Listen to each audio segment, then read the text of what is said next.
Kasama sa pagboboykot sa kanila. So kami magtrabaho lang. Siguro sila ayaw nila magtrabaho, then it's up to them. So hinustis na kami. Tapos pinatayan pa kami ng aircon. Pinatayan pa kami ng wifi. Sino nagpatay, sir? Siyempre, sino ba nasa majority? Pero ano po yung... Sumagot siya yung sa isang message, yung pagkahaba, 1 kilometrong haba. Ano pong laman? Yun na, so ang buod nun is na para bang kailangan namin sumama sa kanya na i-boycott itong Senate.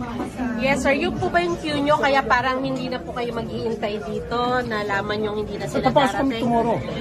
Eh sila mag-boycott, okay lang. Pero kami papasok kami hanggang Wednesday. Ba't naman gagawin yun?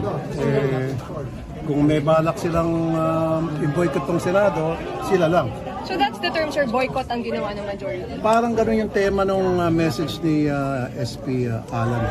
Na kasi dapat daw we have to show independence sa Senate, ng Senate daw. Ano independence pinagsasabi niya? So, this is the answer to the walkout that the minority did last week.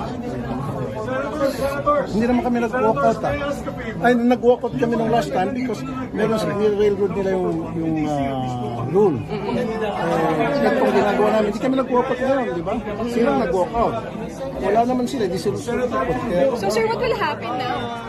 Pakinggan natin yung choir na kumanta. Kasi nandito naman sila. Kasi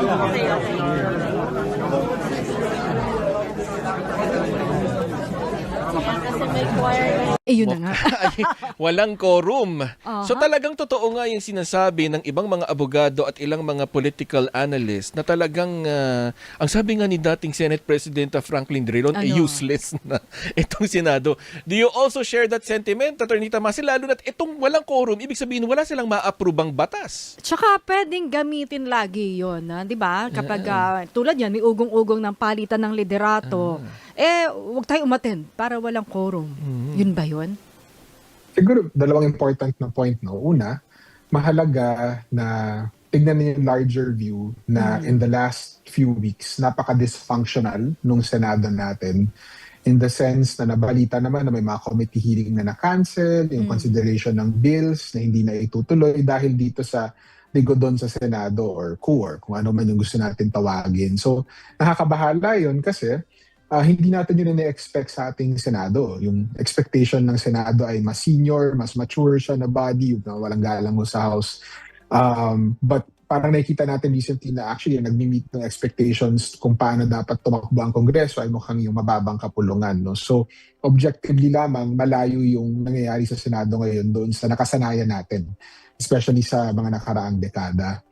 At pangalawa din po siguro, yung konsepto po ng walkout or boycott nitong mga plenaryo or even committee hearings, hindi po lahat yan ay invalid or hindi po lahat yan ay masama. Minsan importante to make certain strong political statements. And bahagi din po yan ng mga operation ng ating Senado. So siguro importante po tignan kung ano po yung dahilan ng pag-walkout, ano po yung dahilan ng pag-boycott. Kung ikukumpara natin to last week, yung boycott ng minority, mukhang ang source po nun ay yung perception ng minorya na parang binabraso sila doon sa pagpapalit ng isang rule ng Senado na will obviously affect yung kalidad ng debate at talakayan sa Senado, no? Kung mag-video conference at kung para saan yun. So today, nag-aantay tayo ng explanation kung bakit pasado alas 5 na hindi pa rin nagtitipon yung Senado. At maganda bigyan ng pagkakataon yung mayorya to explain kung bakit hindi pa ho sila nagpapakita. Pero dapat din ho mabusisi tayo, no? Bakit ho ba hindi po nagpapakita ngayong hapon na ito? Para ho ba maiwasan lang yung pagpapalit na naman ng liderato sa Senado? Kasi kung yun po yung dahilan, then obviously nakakadismaya po.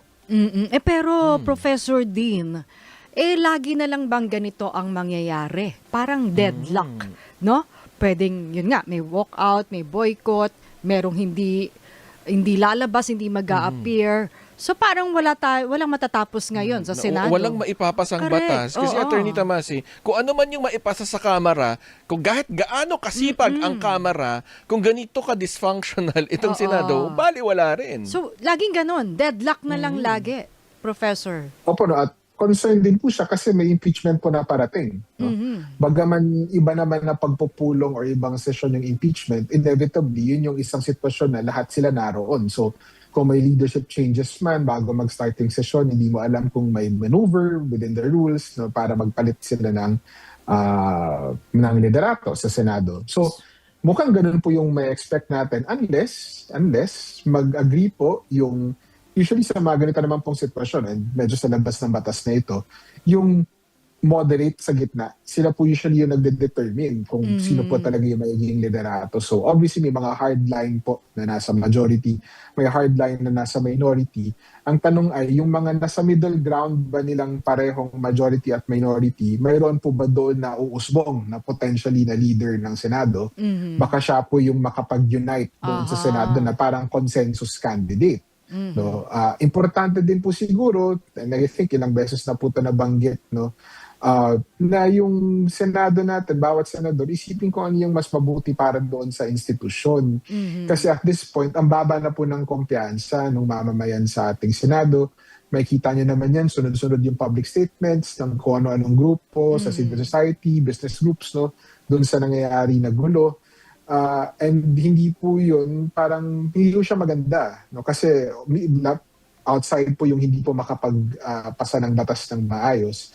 Parang na sususpend din po yung ibang mahalagang bagay. No? Labas pa nung pagpapasa ng batas. Kung ganito kataas yung tensyon o sinasabi niyang magulo ngayon sa Senado, ito rin ba yung mangyayari oras na magsimula na talaga? No, yung trial proper At saka, sa impeachment. At saka, attorney, hindi kaya ito para-paraan lang. Baka naman sinabi lang nila na, forthwith namin ginawa ito, pero pinlano pa nila ito. Kaya nila kinuha rin ang liderato ng Senado. Well, mahirap po mag-speculate no, kung gagawin ba talaga nila yung tungkulin na sa Senado. I think si Attorney Poe no, yung nag-press con kanina, mukhang nag-submit naman po yung defense ng kanilang answer sa impeachment court. So mahirap hulaan kung ano ba talaga yung motibo nila. Pero honestly, mahirap naman po ihiwalay yung mga kaganapan 2 weeks ago na nagpalit ng liderato doon sa impeachment na parating. So I think nung kinonstitute yung impeachment court kaagad, I still think good sign pa rin ho yun. Ibig sabihin naintindihan ng Senado na yung trabaho nila ay maglitis kaagad. Hindi lang natin alam kung magagamit bilang bagong palusot yung problema nila no, dun sa liderato. At obvious kasi na magiging problema yun kung ganito kaliit yung margin between ng minorya at mayorya. Halos tablado sila. No? So again, importante yung magkaroon ng consensus kahit paano yung Senado. No, may mga pamamaraan naman sila informally at formally upang magtipon bilang caucus or para magkaroon ng hindi ko alam, no, may mediator ho ba sila na pwedeng kunin para pag-ayusin ho sila. Kasi po, outside of yung personal na interest at kapakanan ng mga senador ay may institution po sila na dapat iniisip. No? Medyo critical po kasi yung Senado sa ating sistema ng pamahalaan. Di ba, wanted pa rin si Senador Ronald Bato de la Rosa. Ngayon lang, may warrant of arrest na nga. Etong na non-bailable. Non-bailable. Si Senador Jinggoy Estrada. So, at mukhang hindi pa dito, mukhang meron pang inaasahan sa mga darating na panahon. Sa ICC, diba? May lalabas din sa ICC pa. Diba? So talagang, kumbaga yung pagitan ng minority tsaka minority, hindi talaga malaki yung difference. At anong epekto nito kung halimbawa may mga malalagas nga? Malalagas, ibig sabihin mawawala because of the arrest warrant, yung mga kasong kinakaharap ng mga senador. Prof. Dean. May dalawa pong importante na provision sa saligang batas na mag-a-apply dito. Una po, may provision po kasi na ang Pangulo ng Senado kailangan ay binoto ng mayorya ng buong kapulungan. No? So, majority of all of the members of the Senate. Ibig sabihin mo nun, kung 24 po ang kasalukuyang members, kahit 5 pa ho sa kanila yung maikulong, 13 po yung minimum na boto na kailangan. At least base dun sa pagbabasa or textual na pagbabasa ng ating saligang batas. Hindi pa ako nakakita ng any contrary na interpretation doon. So medyo yung number po na yun, the majority of all of the members, ini-ensure din po kasi noon na yung liderato ng Senado ay nasa kamay ng isang taong pinagkakatiwalaan at hindi po yung nakikita natin ngayon na papalit-palit, no, yung kung sino po yung namumuno. Pero But Attorney yung pangalawa Tamase, pong- sige, Sige po. maputol ko lang po Attorney Tamase, kasi nga 13 yung majority. Yung pagboto naman sa Senado sa impeachment trial, kailangan 16. Diba mayroon din pong nakalagay sa provision sa Section 5 ng Anti-Plunder Law na dapat ang opisyal na kinasuhan ng plunder ay dapat suspindihin. So hindi po ba dapat suspindihin din itong mga senador na nakasuhan ng plunder? Or pwede bang may amyenda sa batas, 'di ba? O hilingin, 'di ba, na kumbaga iusog, kontian. Kung halimbawang sabi mo nga, Yung 16 tsaka Oo, 13 yung 16. na mga numero. posible ba 'yon, Prof. Dean? Yung 16 po at 13 no, na numero, hindi po yan pwede maiba nung batas lamang. Kasi sa ligang batas mismo, yung constitution mismo natin yung nagtatakda. At may dahilan po para yan. No? 16 po yung hinihiling kasi mataas po na threshold ng impeachment, no? Or pagtatanggal ng isang democratically elected na opisyal. So dahil mataas po yung threshold na yun, binabalanse niya yung kadalian ng pagpapasa ng impeachment sa House doon naman sa pagkaseryoso no, or pagka-exacting nung pagtanggal ng isang opisyal sa Senado. Yung 13, importante yun kasi hindi nga pwede na parang walang control yung Pangulo ng Senado. Kailangan suportado siya ng karamihan ng members. So ang solusyon dyan, kung hindi makakuha ng 13 si candidate A at 13 si candidate B, ay maghanap po sila ng candidate C. No? Pagdating naman dun sa issue ng preventive suspension na nabanggitin niya, sa Plunder Act, tama po yun. No? Pero ang importante po dun ay una, kailangan ng korte ipag-utos muna yung preventive suspension. Tungkulin po ng korte talaga na i-issue yun.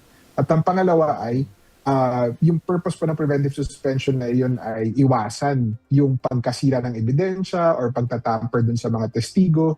And in practice, yung hindi po naman po siya penalty and yet excluded po or hindi po excluded rather, yung senador na yun doon sa 24. Kasama pa rin po siya doon sa parang denominator, no? Ditong mga threshold na pinag-uusapan natin. Alright, sige po, maraming salamat Attorney Tamase. Siguro aabangan na lang talaga natin kung ano yung mangyayari dyan Hay. sa Senado. Oo.